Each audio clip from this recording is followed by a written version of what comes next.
Vamos a abrir nuestras Biblias, es facilito. Hoy vamos a abrir las Biblias en el libro de Génesis. Me avisan si lo encuentran. Les sugiero que busquen en la parte de adelante. Génesis capítulo 32 y vamos al versículo 22 al 31. Dice la palabra del Señor. Y se levantó aquella noche y tomó sus 2 mujeres y sus 2 siervas y sus 11 hijos y pasó el vado de Jaboc. Los tomó pues e hizo pasar el arroyo a ellos y a todo lo que tenía. Así se quedó Jacob solo y luchó con él un varón hasta que rayaba el alba.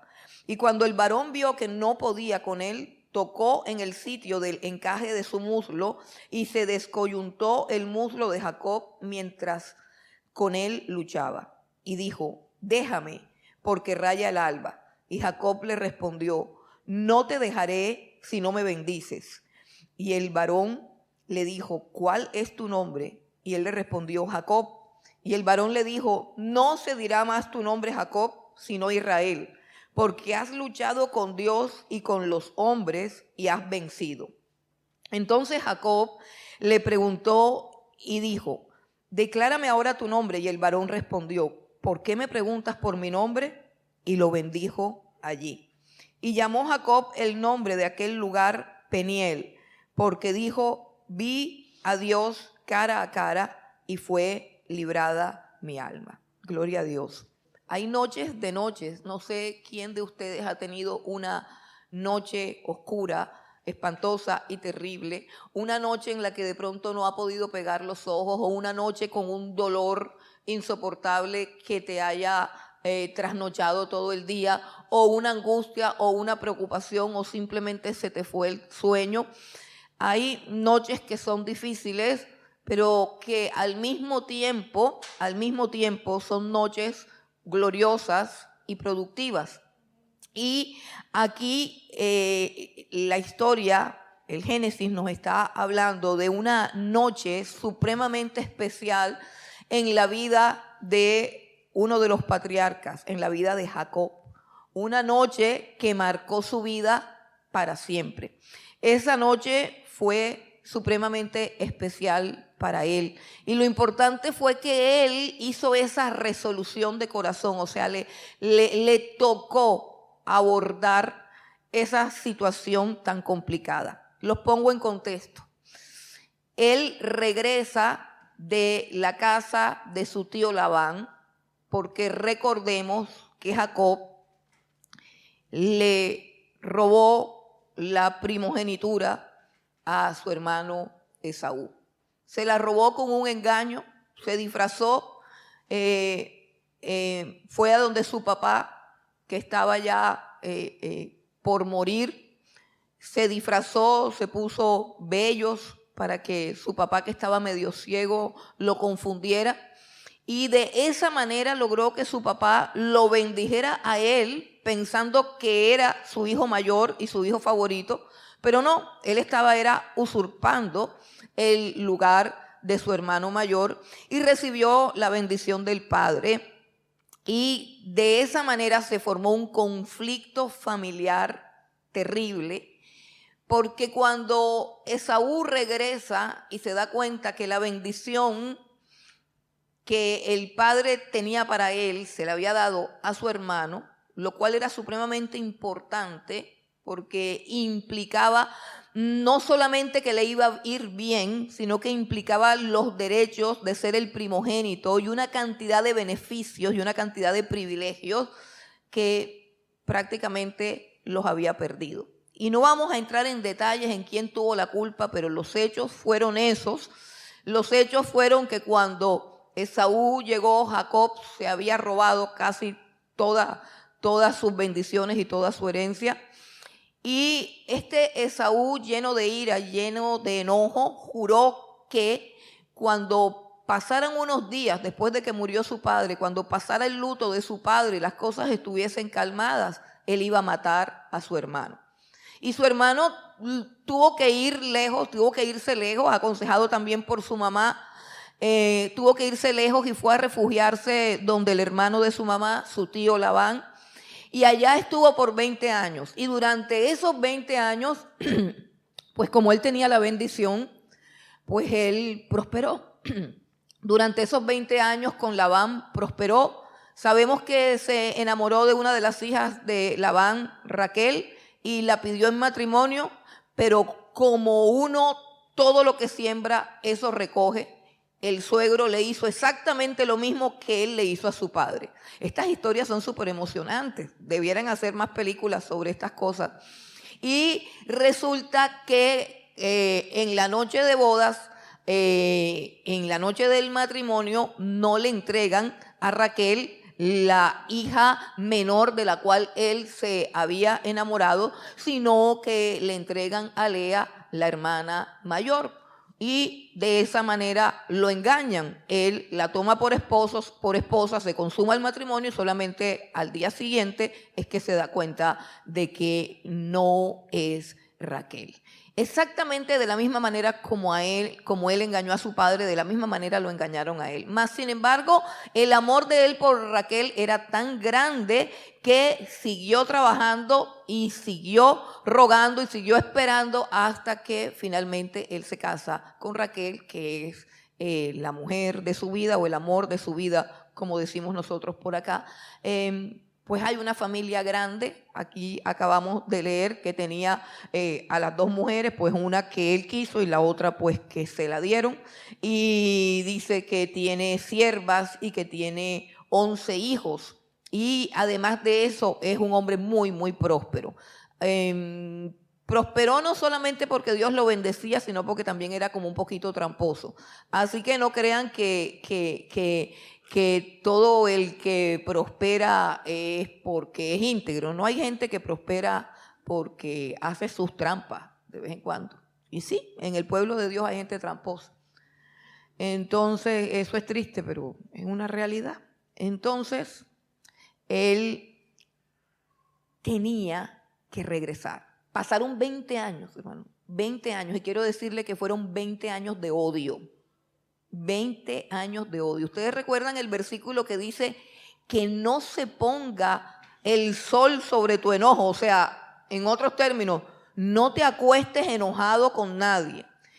Pues no fue un sol el que se puso, fue el sol de 20 años que se posó sobre el corazón de Esaú, que juró que iba a matar a su hermano, que lo odió con todas las fuerzas de su corazón por 20 años y que no lo mató porque no lo tenía cerca, porque no tenía la oportunidad. Y ese odio creció hasta tal punto que usted prende el televisor y mira los noticieros y en Israel se están matando. ¿Quiénes se están matando? Pues los descendientes de Esaú con los descendientes de Jacob, que es el pueblo de Israel. Los descendientes de Esaú son todos los árabes y los descendientes de Jacob son todos los israelitas. Y por eso hay eso, porque cuando un odio se calienta y se incuba por 20 años, lo que produce es una guerra sin cuartel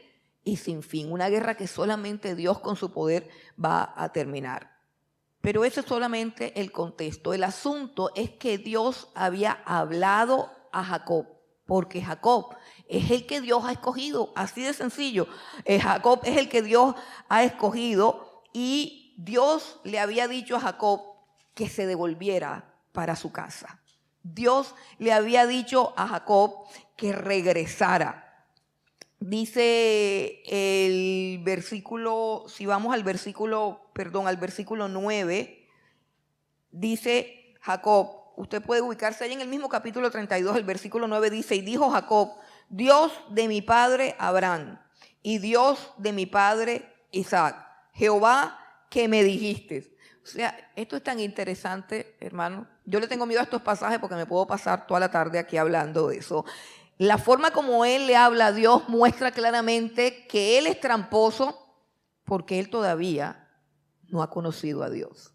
Mire cómo lo llama. No le dice mi Dios, le dice Dios de mi padre Abraham. Dios de mi padre Jacob. O sea, tú eres el Dios de mis padres, yo te respeto, tú eres el Dios de mi familia. Y lo único que yo sé, dice, que me dijiste devuélvete para tu tierra y para tu parentela, yo te haré bien. O sea, Dios le está diciendo a Jacob que se devuelva nuevamente para el lugar donde juraron matarlo. ¿Por qué? Porque él tiene que ir al lugar que le pertenece. Él tiene que ir al lugar donde Dios tiene un propósito con él. Él tiene que estar en el lugar que Dios ha determinado para él, para que él pueda ser bendecido. Y muchas veces ese lugar no es el lugar donde nos sentimos seguros. Muchas veces ese lugar no es el lugar donde nosotros quisiéramos ir, pero ese es el lugar de la bendición. No te esfuerces por estar donde tú quieres, ni te esfuerces por estar donde estés seguro. Esfuérzate en saber que estás en el lugar donde Dios te ha puesto. No te dejes llevar por las emociones, no te dejes llevar por los sentimientos. Encuentra delante de Dios y en la presencia de Dios cuál es el lugar donde debes estar y quédate ahí, porque ahí Dios te va a bendecir, allí Dios te va a prosperar y allí no te va a pasar ningún mal. Dice, yo te haré bien, dice Dios. Pero ¿cómo? ¿Cómo me vas a llevar allá a la boca del lobo? Pero algo tiene Jacob y es que él obedece. Él obedeció, pero él sabe que está a punto de enfrentarse a la ira de su hermano. Una ira justificada, una ira justificada. Él no puede seguir siendo un fugitivo. Él no puede seguir siendo un fugitivo. ¿Cómo así un fugitivo? Es que a él le tocó irse del lugar que Dios le había dado. Por su imprudencia, por su necedad, le tocó irse, le tocó huir. Pero muchas veces, esa huida cobarde no es la voluntad de Dios. Ustedes recuerdan cuando Moisés también huyó de Egipto porque lo iban a matar y Dios lo llama y le dice, devuélvete para Egipto. Muchas veces Dios nos va a enviar al lugar donde nosotros creemos que nuestra vida está en peligro. Pero es precisamente allí donde está la bendición, allí donde está la realización. Asegúrate de saber dónde debes estar, según el propósito y la voluntad de Dios. Y no te pases la vida entera huyendo de tu destino, o más bien de tu propósito. No pases la vida huyendo del propósito de Dios para tu vida. No pases así. Entonces Dios le dice a Jacob, devuélvete. Jacob obedece, pero hay un momento en que Jacob toma una decisión porque el miedo lo está consumiendo. Él está lleno de miedo y no es sin razón. No es sin razón. ¿Qué hizo Jacob esa noche? Nos dice el versículo 23 que tomó a toda su familia y la hizo pasar el arroyo a ellos y a todo lo que tenía, pero él se quedó del otro lado del arroyo. Tomó a toda su familia y le dijo, atraviesen el arroyo y se quedan del otro lado. Y él se quedó aquí solo. Lo que hizo fue que despidió a su familia y a todos los trabajadores y a todos los que lo acompañaban, los despidió. Para que nosotros encontremos la bendición, el propósito en nuestras vidas, para que nosotros encontremos liberación, restauración, para que se terminen algunas cosas que persisten en nuestra vida, es necesario a veces ponerle un alto a la familia. El Señor Jesucristo enseña que cuando Él nos llama, los primeros enemigos que vamos a tener son los de nuestra propia casa.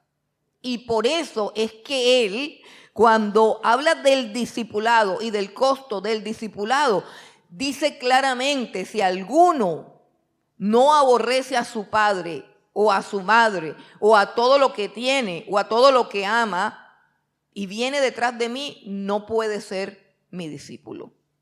Cuando cualquier persona llamado por Dios, sintiendo y consciente del llamado de Dios, toma la decisión de seguirle, el primer obstáculo que vas a tener para buscar a Dios siempre va a ser tu familia. Repito, el principal obstáculo que vas a tener cuando quieras buscar a Dios va a ser tu familia.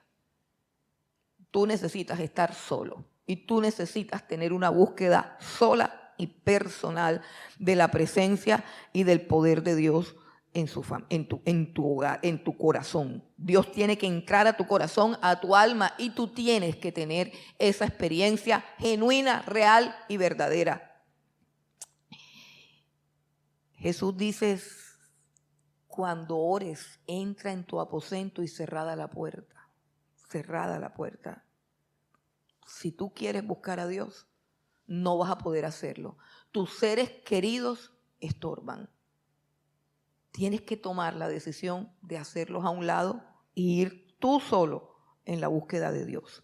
Lo segundo que hace es, dice, se queda solo. Se queda solo. O sea, no solamente despacha a su familia, sino que no permite que nadie lo acompañe en ese lugar. Se queda solo.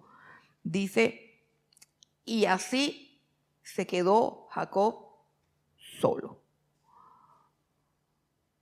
La soledad es buena porque permite encontrarnos con quien realmente somos. En la soledad nos encontramos con nosotros mismos. Por eso es que no nos gusta la soledad. Aun cuando estamos solos, hay gente que prende música, que prende un radio, que hace escándalo para no escuchar ni siquiera sus propios pensamientos. Pero es tan necesaria la soledad. La soledad es una bendición, precisamente o primeramente porque nos encontramos a solas con nosotros mismos. La soledad es un encuentro con nosotros mismos, un encuentro al que no le debemos temer, hermano. En la soledad tú no tienes que fingir. En la soledad tú no tienes que engañar a nadie. En la soledad tú no tienes que aparentar lo que no eres. Cuando estás solo, estás contigo mismo y con tu realidad. Y esa soledad es supremamente necesaria y supremamente benéfica para tu vida. Si algo necesitamos ahora, hoy en día, es poder cerrar todos los ruidos que hay y quedarnos solos, para poder siquiera oír nuestros propios pensamientos. No le tengas miedo a la soledad. No le tengas miedo a la soledad.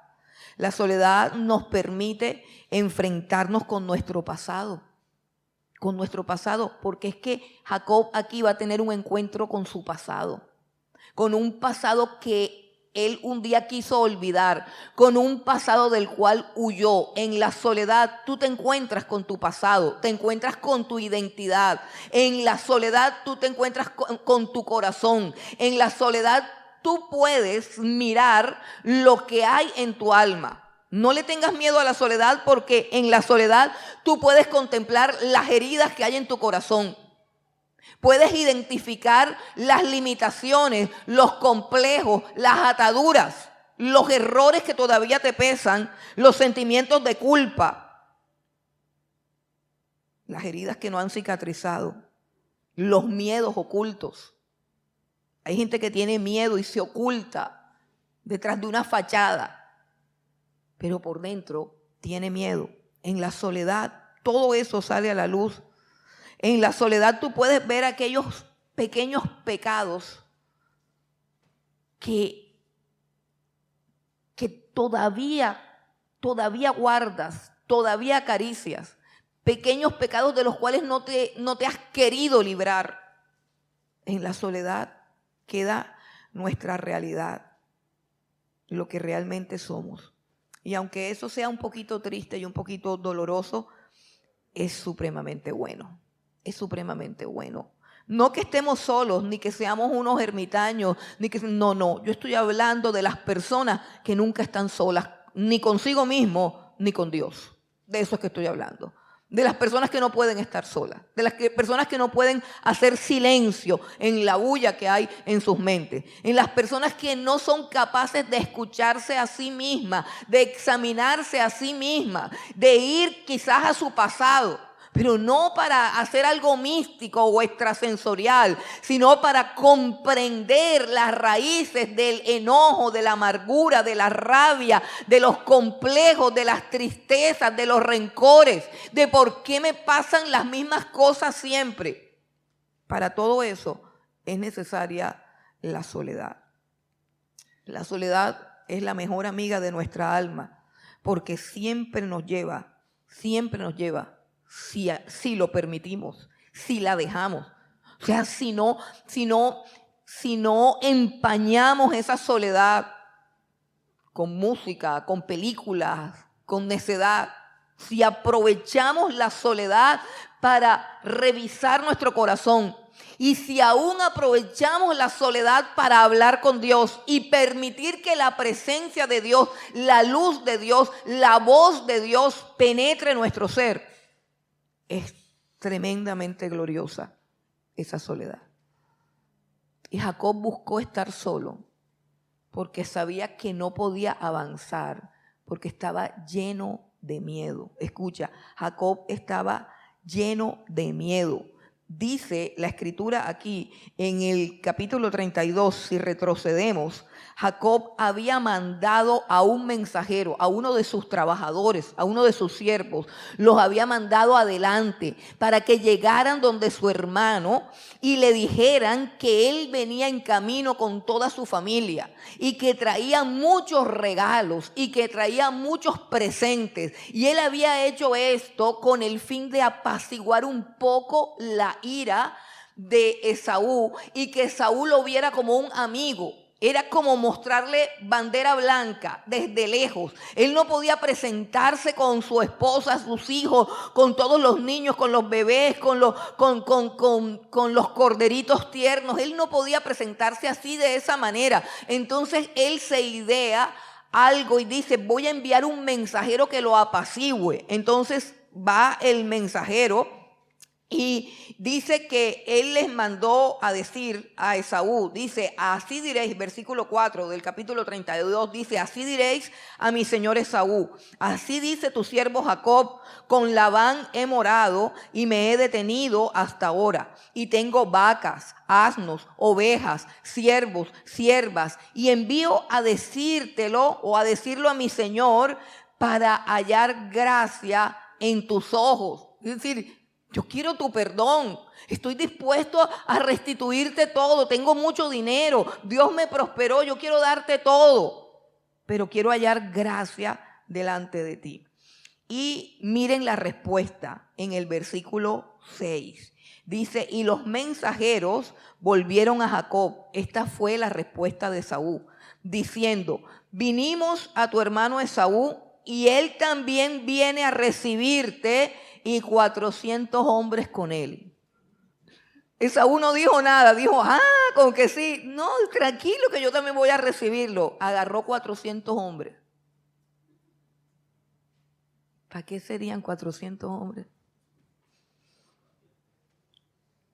Así que ya entienden por qué Jacob tiene miedo, tiene terror, va a enfrentarse a su pasado, va a enfrentarse a su pecado, va a enfrentarse a su culpa, va a enfrentarse a sus errores, va a enfrentarse a su responsabilidad. Y esos son los hombres que Dios quiere que vengan a Él. Hombres que no vengan a la iglesia a esconderse, que no vengan a una religión a tapar su irresponsabilidad. Hombres y mujeres que no usen la iglesia para evadir todo el daño que han hecho, sino que más bien se fortalezcan en Dios para levantarse e ir donde la persona que ha sido agraviada y pedirle perdón, porque para eso se necesita ser fortalecido con el poder de Dios.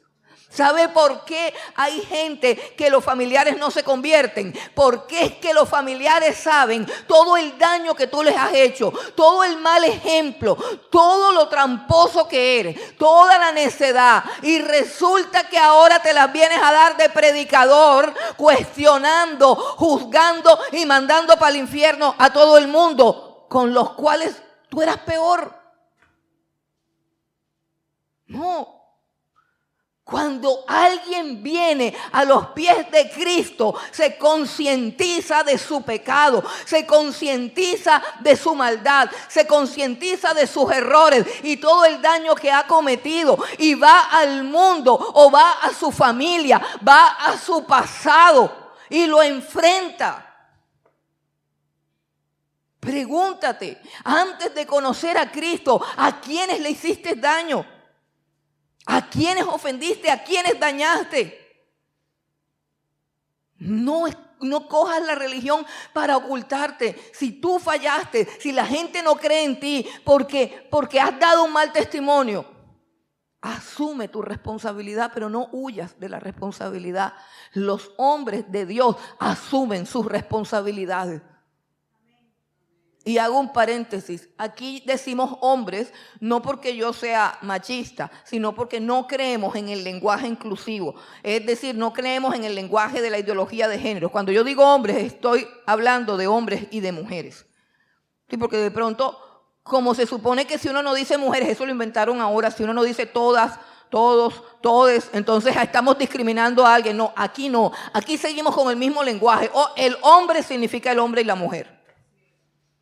Entonces, cuando decimos hombre, yo no estoy diciendo que las mujeres no. No, lo digo porque desafortunadamente ahora nos toca hacer una explicación del lenguaje. Estamos utilizando el único lenguaje que existe, el de la Real Academia de la Lengua. El único. Lo demás son inventos. Entonces, hermano, la iglesia no es para esconderse. Dios no es para esconderse. Dios siempre te va a enviar al lugar donde fallaste para que tú puedas resarcir tu error. Gente valiente, gente íntegra. Y ahí está Jacob peleando con su terror, peleando con su miedo, humildemente mandando sus vaquitas, mandando sus animalitos, mandando sus cosas. Pero él tiene miedo porque es un odio de 20 años. Y un odio de 20 años no se quita con una manada de cabras. Usted lo sabe. Lo que él le robó a su hermano, que un hermano te traicione, que una persona te traicione, porque siempre decimos que Esaú era malo y profano y que el otro era bueno. No, este era tramposo, hermano. Este era tramposo, era mentiroso, era estafador y era engañador. Pero en esta noche va a cambiar su vida. En esta noche él ya no puede porque ahora está lleno de miedo, porque el peso de su culpa, de sus trampas y de su maldad le está aplastando la conciencia y tiene miedo. Aunque Dios le ha dicho, ven que te voy a hacer el bien, llega ya otra vez, yo te cuido, yo te protejo, pero aún así la culpa y el miedo lo está matando. Él dice, yo no puedo creer que me vaya bien, y menos si mi hermano acaba de decir que viene para acá con 400 hombres. Entonces se queda solo y comienza a luchar. Este es uno de los cuadros más interesantes de la oración en la Biblia, porque llama a la oración lucha. La oración es una lucha. La oración es una lucha. La lucha más fuerte que puede tener un ser humano es con su alma, no con su cuerpo. Nosotros con el cuerpo podemos ir a un gimnasio, podemos alzar pesas, podemos desarrollar fuerza, podemos tomar todas esas cosas que toman y podemos desarrollar fuerza. Ahora hasta las mujeres hacen pesas y juegan fútbol, y eso es una cosa que uno no entiende, pero bueno. Entonces la fuerza es algo que cualquiera la puede conseguir, la fuerza física. La fuerza física se consigue en cualquier parte, la venden en los gimnasios, viene en un pote así grande.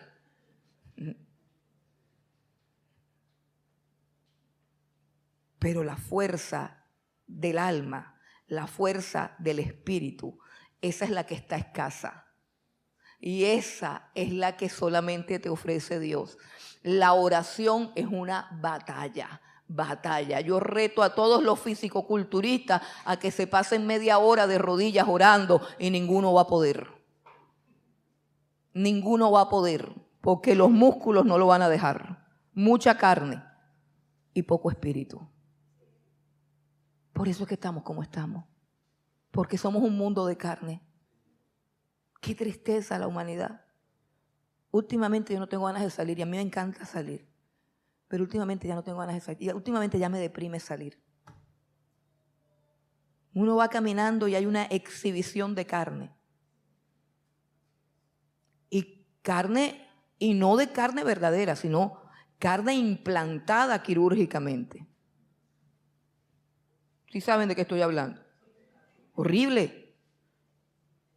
Y yo digo, bueno, ¿y si se explotaran todas esas vejigas? Me imagino que se tirarían de un edificio, se suicidarían. ¿Qué sentido tiene la vida? Ahora todo es carne, todo es músculo. Hermano, es impresionante, o sea, todo es cómo desarrollar el músculo, cómo no sé qué, la proteína, hay tal, la no sé qué, las de la cadena media. Hermano, qué desespero, y el alma seca, el alma muerta. No podemos estar delante de Dios ni media hora. El Señor Jesucristo le dijo a sus discípulos, no han velado ni una hora, pero a nosotros nos dice, es que ustedes ni 15 minutos pueden estar de rodillas delante de mi presencia para que puedan recibir poder. La Biblia no dice que Jacob luchó una hora, dice que luchó toda la noche hasta rayar el alba. O sea, oró toda la noche hasta el amanecer. Y orar toda una noche hasta el amanecer no es orar, es luchar. Yo creo que eso está claro. Eso es una agonía. Mantenerse en oración por una noche es una agonía. Y fue el miedo a morir precisamente en manos de su hermano o de los 400 hombres que venían. Fue ese terror, el peso de su culpa, la que lo llevó esa noche entera a luchar. Y dice que luchaba con un varón. Dice, luchó con él un varón hasta que rayaba el alba. Luchó con él un varón hasta el amanecer. Es una manera retórica o metafórica de hablar de la oración. Oró, gimió, clamó, luchó. Esa es la lucha. La lucha o la oración es una lucha contra tu mente. La oración es una lucha contra tu mente. Tú comienzas a orar y tu mente enseguida comienza a acordarte de que hay algo en la cocina que se está quemando. Inmediatamente. Tú comienzas a orar y tu mente enseguida te dice que debes hacer esto antes de seguir orando. La mente es enemiga de la oración. La oración es una lucha contra las tinieblas. Los demonios no quieren que tú ores. El diablo no quiere que tú ores. Si nosotros pudiésemos entender el poder que tiene la oración sobre el mundo espiritual que nos rodea, nosotros no dudáramos en orar sin cesar. El poder que tiene la oración. Es una lucha contra mi carne, es una lucha contra las tinieblas, pero aquí nos están diciendo que prácticamente es una lucha contra Dios. Y esta es la parte más interesante. ¿Por qué la oración es una lucha contra Dios? Porque Dios no se deja hallar tan fácilmente.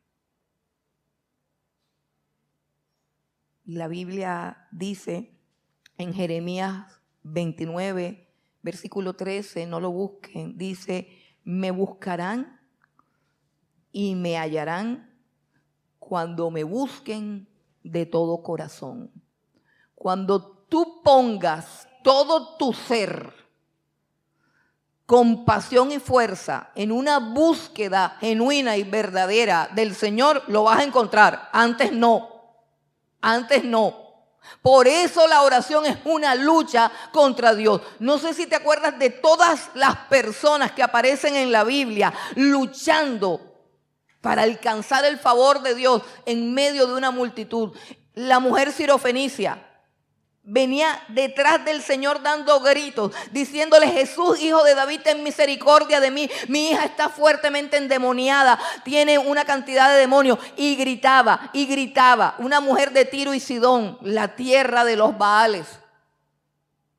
Esa mujer, a los ojos de Israel, era una mujer despreciable.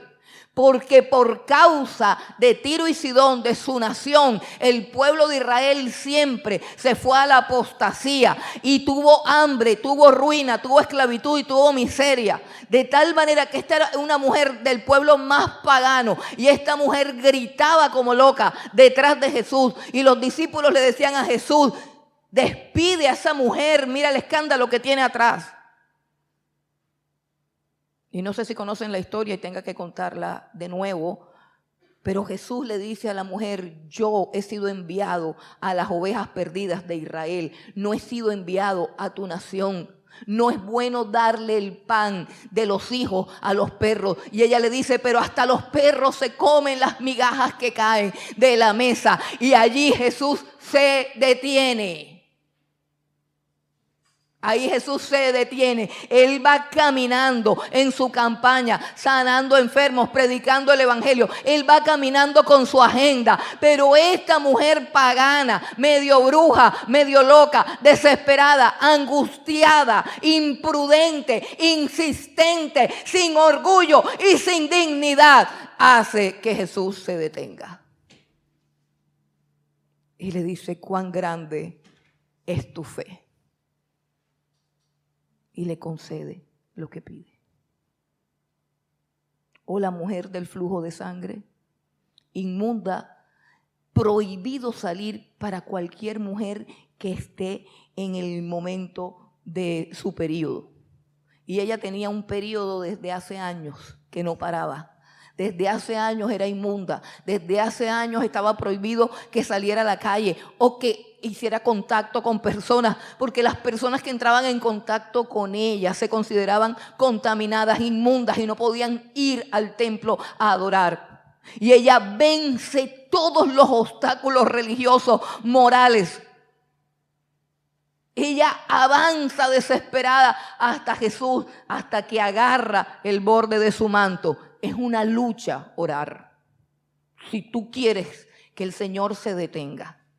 Luchar en oración es agarrar a Dios en su camino y hacer que te mire, hacer que te responda.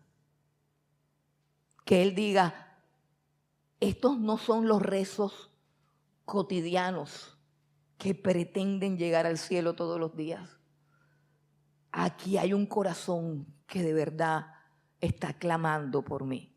Aquí hay un corazón sincero, aquí hay un alma que se está derramando, aquí hay un valiente que se está humillando. La oración es una lucha contra un Dios que no se deja encontrar tan fácilmente. La oración es una lucha contra un Dios que no se regala tan fácilmente. Un Dios que espera y demanda de nosotros mucho más de lo que nosotros estamos dispuestos a dar y a entregar. Y Jacob luchó y luchó y luchó hasta que finalmente encontró lo que estaba pidiendo. ¿Qué logró Jacob en esa noche? Dice Jacob, ¿qué pedía? Dice que el varón le dijo que lo dejara. Y dice el versículo 25, cuando el varón vio que no podía con él, tocó en el sitio de su encaje de su muslo y se descoyuntó el muslo de Jacob mientras con él luchaba. Y dijo, déjame. El varón le dice a Jacob, déjame, suéltame, porque ya amanece. Pero Jacob le dije, no te dejaré si no me bendices. Jacob le dice, no, es que yo no vine aquí a hacer las oraciones del día. Yo no vine aquí a hacer devocional. No. Yo vine aquí por una bendición. Yo vine aquí para ser libertado. Yo vine aquí con un propósito. Yo quiero una respuesta tuya, Dios, y no te suelto hasta que no me respondas. ¿Qué le pidió? Bendíceme, bendíceme. Muchas veces nosotros no sabemos orar. Muchas veces no sabemos lo que pedimos. Aquí no hay una petición clara. Jacob sabemos que tiene miedo porque su hermano viene hacia él con 400 hombres y sabe algo que él no se va a poder librar de eso a menos que Dios intervenga. Su petición es una petición que contiene mucha sabiduría, porque lo que él está pidiendo sabe que contiene más de lo que pudiese pedir. Es decir, si él le pide solamente líbrame de la mano de Jacob, hasta ahí. Te libro de la mano de Saúl, no hay problema. Te libro de la muerte. Y él dice, no, bendíceme. Bendíceme. Es que el problema de Jacob es que él está peleando no solamente con el hermano que viene con 400 hombres, sino con lo que él es. En esa noche, Jacob supo que él era un tramposo, un mentiroso, un sinvergüenza. Esa noche, Jacob supo que su vida no estaba bien. Y Jacob le dice al varón que está peleando con él, bendíceme, bendíceme. ¿Y de qué manera este varón lo va a bendecir? ¿Qué es lo que necesita Jacob? Si tú le dices a Dios, Dios bendíceme, ¿qué podríamos esperar que Dios hiciera como respuesta de eso? ¿Qué podríamos esperar o demandar que pasara? Y el varón le pregunta, ¿cuál es tu nombre? Y allí es donde está el problema. En el nombre. El nombre en la cultura hebrea indicaba la esencia de la persona, lo que la persona era en esencia. Y Jacob, cuando salió del vientre de su madre, salió de segundo y salió agarrado a la piernita de Saúl. Porque desde que estaba en el vientre de la madre, peleaba con Esaú, diciendo yo voy primero.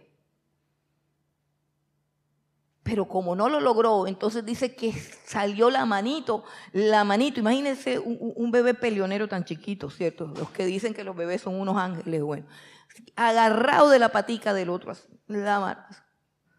Y eso reveló la esencia de su carácter. Y entonces le pusieron Jacob, que significa el que toma por el calcañal, que significa el que engaña, el que hace trampa. Eso es lo que significa Jacob, el engañador. Así que muchas veces el problema no es la gente que viene contra ti. El problema no son los 400 hombres que vienen a matarlo. El problema real es que él es un tramposo. Y eso es lo que Dios quiere cambiar en nosotros en una noche a solas de intimidad. Porque cuando eso cambia, cuando cambia la esencia interna de mi ser, de lo que yo soy, cambia todo lo demás. Cambia todo lo demás. Yo no puedo cambiar mi historia si no cambio primero mi corazón. Y ni mi corazón ni mi historia la puedo cambiar yo, solamente la puede cambiar Dios. Y este hombre le dice, Jacob le dice, bendíceme. Y el varón le pregunta, ¿cuál es tu nombre? Jacob. Y ahí está el problema. Ahí está el problema. Y le dice, no será más nunca tu nombre Jacob. de ahora en adelante te llamas Israel. Israel significa príncipe de Dios, alguien que lucha con Dios, alguien que lucha con Dios. Es decir, de todo lo malo que tú eres, tramposo, mentiroso, sinvergüenza, embaucador, de todo lo malo que tú eres, yo te voy a poner un nombre que tiene que ver con lo que hay de bueno en ti. ¿Y sabes qué había de bueno en Jacob? Que no se daba por vencido,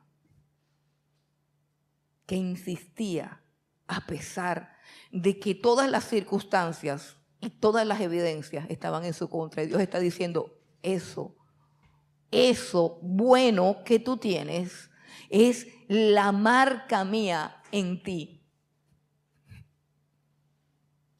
Eso que sí es bueno de ti, porque algo bueno tienes.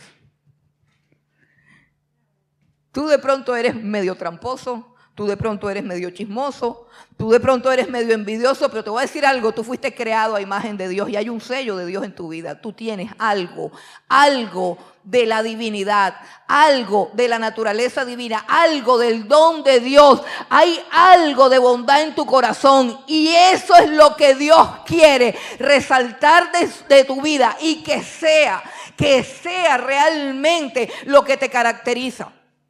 Porque Dios tiene una historia. Jacob había sido escogido por Dios. Y si Dios te escogió y te llamó y te trajo, es porque te ha dado algo bueno. Y eso bueno que tú eres, eso bueno que tú sabes hacer, eso bueno que hace parte de tu esencia, tiene que brillar por encima de toda tu maldad. Y toda tu maldad tiene que ser eclipsada por eso. Y el ángel o el varón le está diciendo, más nunca te llamas Jacob. Renuncia a ser tramposo, renuncia a ser engañador. Es que ahora vamos a ver quién es ese varón que está hablando. Y ese varón le da un destino, le da un nuevo nombre, le da una nueva esencia. Y dice, ahora eres príncipe de Dios. Los cambios de Dios no son por fuera, hermano. Los cambios de Dios no son por fuera. Invierte más tiempo en buscar a Dios para que se encargue de lo que tú tienes adentro. Cuando Él se encarga de lo que tú tienes adentro, toda la historia alrededor cambia. Le cambió el nombre.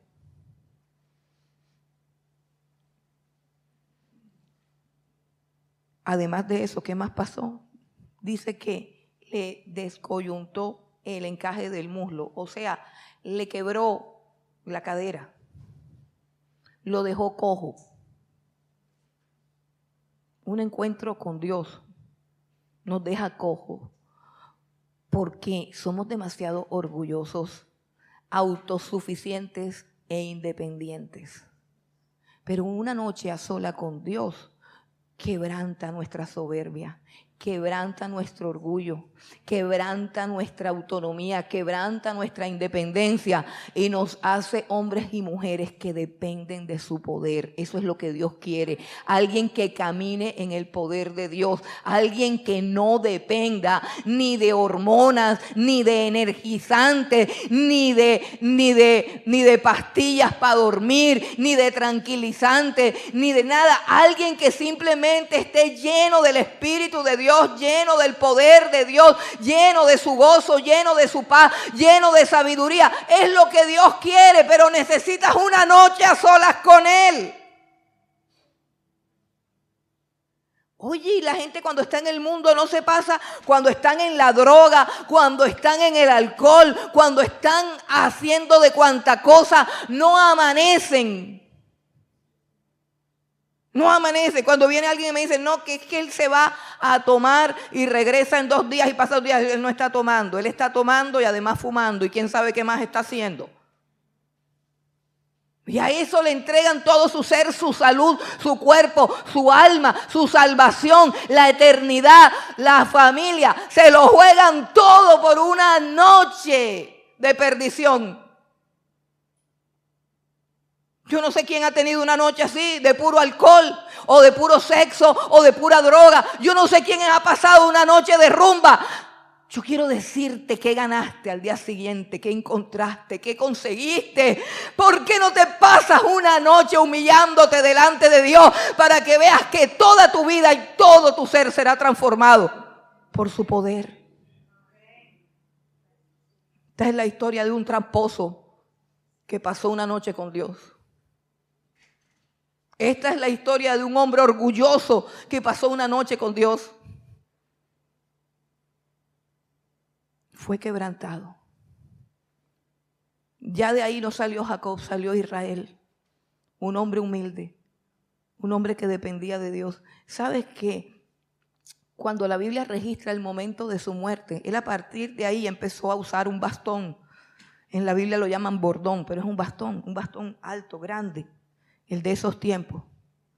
Y la Biblia narra la muerte de Jacob y dice que Jacob al morir adoró a Dios apoyado en el extremo de su bordón, o sea, de su bastón.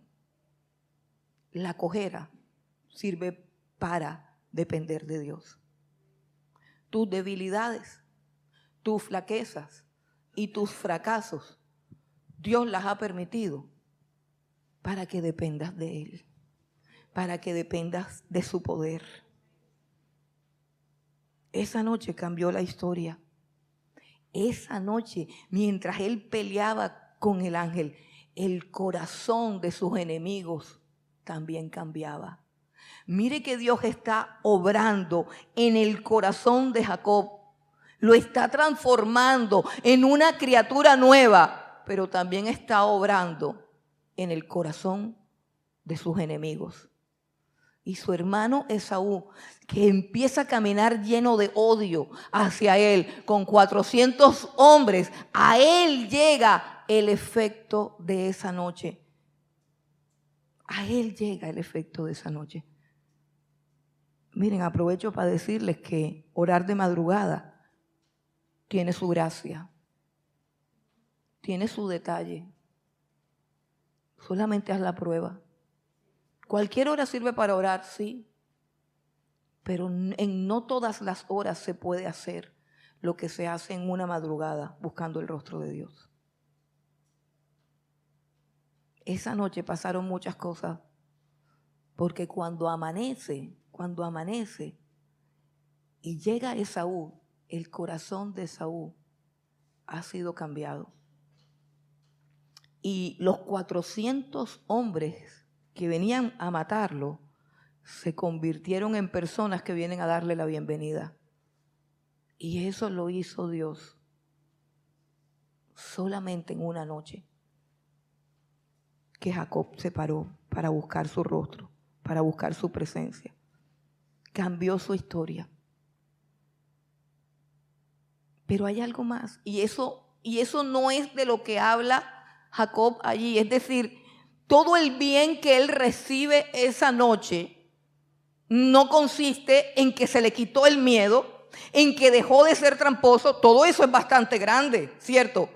Que en una noche con Dios, Dios te quite lo tramposo que eres. Que en una noche con Dios, Dios te quite los miedos que tienes. Oye, pero eso es bastante, ¿Quién no se pasa una noche si sabe que en esa noche se le van a quitar todos los miedos?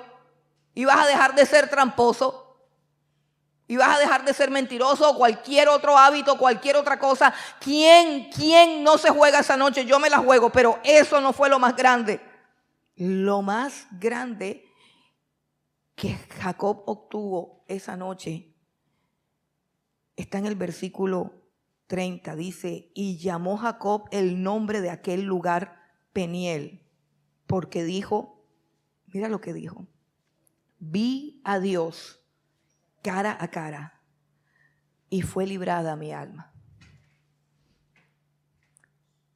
¿Sabe lo que dice Dios en su palabra? La Biblia dice en el libro del Éxodo, no me verá ningún hombre y vivirá. No hay ningún hombre pecador que pueda ver a Dios cara a cara y no morir. Dios es santo. y todos los pecadores mueren delante de Él por su pecado. Pero esa noche Jacob dice, vi a Dios cara a cara y fue librada mi alma. Fue librada mi alma. Eso es lo más grande.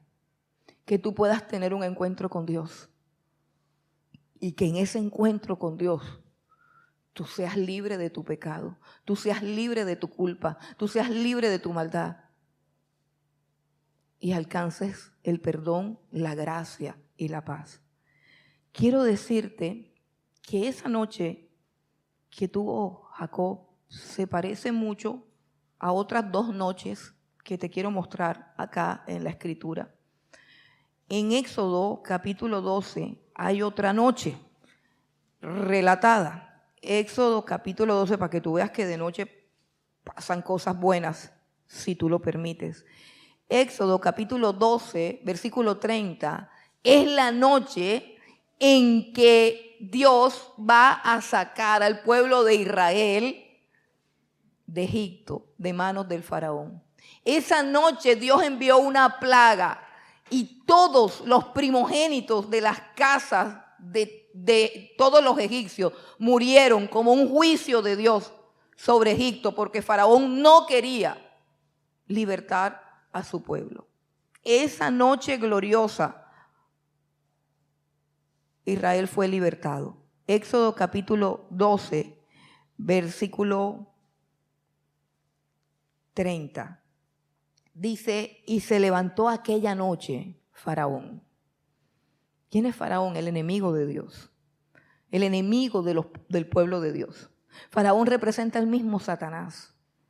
Dice, versículo 30, y se levantó aquella noche Faraón, él y todos sus siervos y todos los egipcios, y hubo un gran clamor en Egipto porque no había casa donde no hubiese un muerto. E hizo llamar a Moisés y a Aarón de noche y les dijo, salid de en medio de mi pueblo vosotros y los hijos de Israel, e id, servir a Jehová como habéis dicho. Tomen también vuestras ovejas y vuestras vacas como habéis dicho, idos de aquí y bendecidme también a mí. Y los egipcios apremiaban al pueblo, dándose prisa para echarlos de la tierra de Egipto, porque decían, nos vamos a morir todos. Y llevó el pueblo su masa antes de que fuese leudada, sus masas envueltas en sábanas sobre sus hombros. Hicieron los hijos de Israel conforme al mandamiento de Moisés, pidiendo de los egipcios alhajas de plata y de oro y vestidos. Y Jehová dio gracia al pueblo de delante de los egipcios y les dieron cuanto pedían. Así fue como que, ¿qué hicieron? Dice, despojaron a Egipto de su riqueza. Todo el pueblo salió en una noche gloriosa. Pero ¿sabes qué estaba pasando en esa noche gloriosa? Ven conmigo al versículo 42 de ese mismo capítulo.